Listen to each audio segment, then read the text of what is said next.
Welcome into another remote edition of Cronkite Sports Now. I'm Josh Schaefer. Thanks for joining us for our first show of April. Let's get started. The coronavirus pandemic has impacted the entire world and brought life as we know it to a virtual halt. And COVID-19 has hit home right here in the Valley with one prominent athlete. Our Rob Werner has the story. Last Friday, Los Angeles Sparks guard and Phoenix product Sydney Wiese tested positive for COVID-19.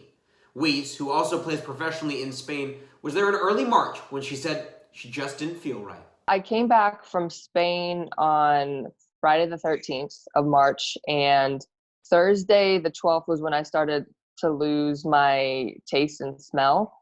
And I also just randomly got a cold. And all of February, I had a cold on and off, and I was aware that having a cold, cough was one of the main symptoms at the time of the virus, but I didn't want to jump to any conclusions. While it was difficult for the former Pinnacle High School standout to obtain a test, she decided to come home to Phoenix to stay with her parents. When I got back, we were being cautious to begin with. So my mom has plenty of Clorox wipes in the household. She was making sure to clean surfaces. We were washing our hands nonstop. And so I haven't even hugged them yet since getting back from Spain. We've really tried to be mindful. And then once I got the test results, we amped it up a little bit more, even with cleaning, and different precautionary measures. But now it's more so just asking them how they're feeling every day, making sure that they're good to go. For Sydney's father, Troy, he and his wife are just happy to have their daughter back home. Our goal is to keep them alive more so than us. If something bad happens to us, I guess I'd rather something happen to me before my kids. And so it really wasn't that big a deal. If it happens, it happens. As a WNBA player, Sydney wanted to make sure it is clear she is all right and is getting better each day. She said while many are concerned for athletes, COVID-19 is shaking up the entire world, regardless of who you are. The priority right now is the health and safety of the people and of one another. And so we just got to continue to make the most of the stillness, the new routine, and see what we can get out of it.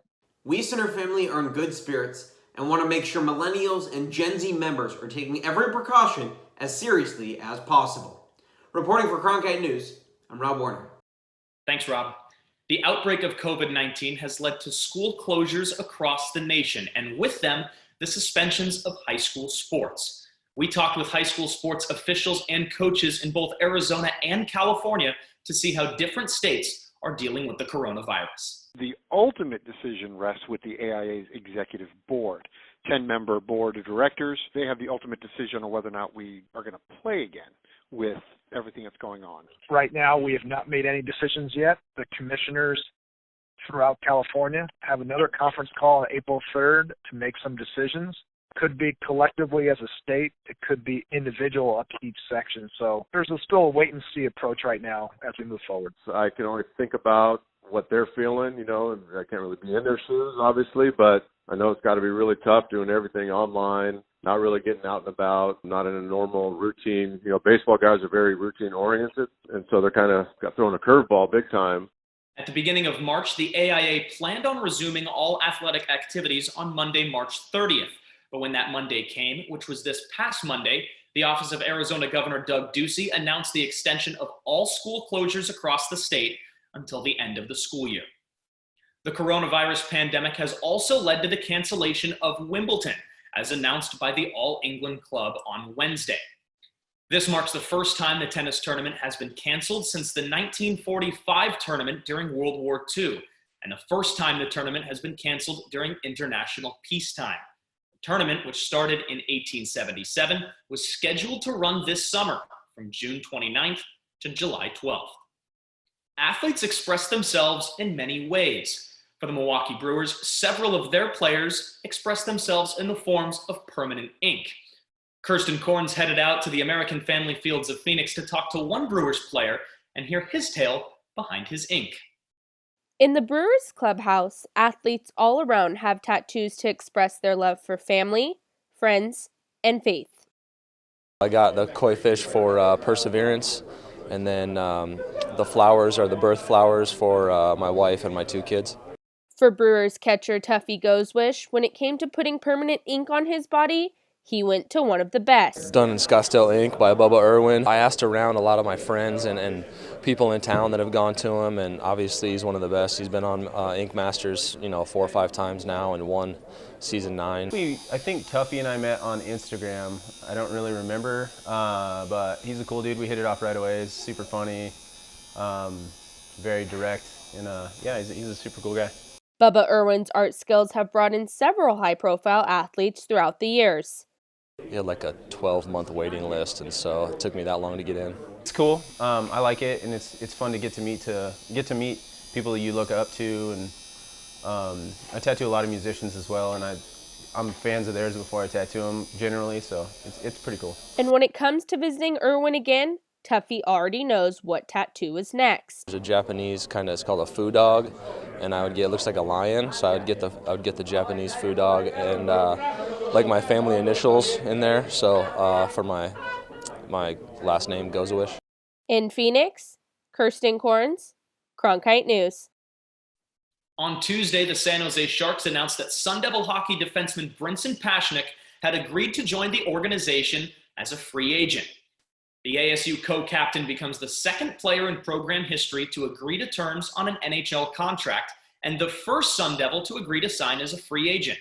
Pasichnuk just completed his senior season in the Maroon and Gold and is the first and only Sun Devil player to surpass 100 points in his ASU career. Sharks general manager Doug Wilson said that the organization was impressed by Pasichnuk's excellent puck-moving abilities and his physical brand of hockey. Every show, we take a look back at today's date in Arizona sports history. So let's turn back the clock to 1991 in today's edition of Arizona Sports Rewind. So joining me now is Cronkite News reporter Kennedy Jameson. Kennedy, you were responsible for today's Arizona Sports Rewind. Take us back to April 1st in 1991. All right, so April 1st in 1991 was Duke playing Kansas in the 1991 National Championship game.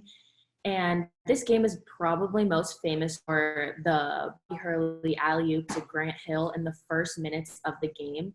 And that alley-oop really set the tone for that Duke team and helped them really get that title in that game. But before this alley-oop, the Duke team struggled a little bit. They only beat UNLV. In the game before that, it was 79-77, I believe. So they had a little bit of a tight game. And so leading into this game, people weren't really expecting much from them. They were thought of as a good team, but they weren't thought of as a championship team. So Hurley really set the tone for that game and established and got rid of that notion that they were unprepared and that they weren't going to win. So it goes on, and it turns out to be Duke's first ever national championship. But how has that alley-oop kind of cemented itself in Duke basketball lore, per se? Yeah, so since it was Duke's first championship, and it was Roy Williams' first appearance in the Final Four, and then Coach K's first national title. So since it was in the beginning moments of the game and it set the tone for the game, it really was like the play that helped Duke win their first title. And how did that kind of propel Duke into the years that followed, with Bobby Hurley obviously going on to set assist records in March Madness history? Yeah, so Hurley's still the leading assist leader in the NCAA, and he sets the record for the single game assists at Duke still with 16. And then they went to win the national championship the next year after that game. So Hurley was really a part of the team that helped Coach K build his legacy, along with Hurley's legacy, because Hurley really started his legacy during that game, because then he went on to build up all these accolades at Duke, and then he went on to become a coach, and now he's at ASU, and he's helping ASU build their legacy. So that game just really helped create Bobby Hurley as a player and now as a coach. So like you mentioned, obviously there's your Arizona connection, is Bobby Hurley being the head coach here at ASU. What's the latest with Hurley and kind of ASU basketball? Because I know there's obviously a lot of recruiting going on right now too. Yeah. Right now, Hurley is kind of in a tough spot because he just lost a recruit to Rutgers. And then Remy Martin, one of his stars, just announced that he will be entering the draft. So it's tough times for Hurley in this pandemic. Yeah. Well, Kennedy, thanks so much for joining us. Stay safe, and thanks for bringing us today's Sports Rewind. You as well, Josh. That concludes today's edition of Cronkite Sports Now. For more Arizona sports stories from across the valley, head over to the Cronkite Sports tab on arizonasports.com. And for more top news stories, make sure you check out our website at cronkitenews.azpbs.org. Thanks for tuning in, stay safe, and have a great rest of your week.